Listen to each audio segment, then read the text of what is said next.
Our channel. ఈరోజు మనతో పాటు పవన్ అక్క గారు ఉన్నారు. మరి వాళ్ళ గురించి అడిగి తెలుసుకుందాం. హలో అక్క. హాయ్.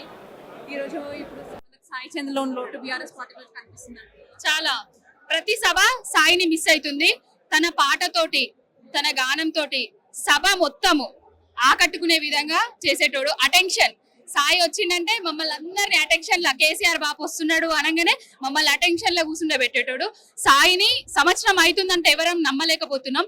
సాయి మాటను, సాయి పాటను, సాయి గొంతును చాలా మిస్ అవుతుంది తెలంగాణ ప్రజానికం. మేమందరం చాలా మిస్ అవుతున్నాము. సాయి లేని లోటు తీర్చలేని, అసలు ఎవరు సాయి లేని లోటు తీర్చరు. సాయి చంద్ పాట అంత ఫేమస్ కదా, అందుకే అడుగుతున్నాం. ఆ పాట వల్ల వాళ్ళు మన తెలంగాణ మళ్ళీ బీఆర్ఎస్ పార్టీ కేసీఆర్ గారు వస్తుండే అని అందరూ అనుకుంటున్నారు. వస్తుంటే కావచ్చు. అదే మీకు సాయి చంద్ గారి పాటలు ఎలా అనిపిస్తుంది, విన్నప్పుడు ఎలా ఉంది? అసలు సాయిని ఎప్పుడు కలిసినా కూడా నేను ఒక మాట అడిగేది, సాయి నీ గొంతు నాకు కావాలి, నీ మాట నాకు కావాలి.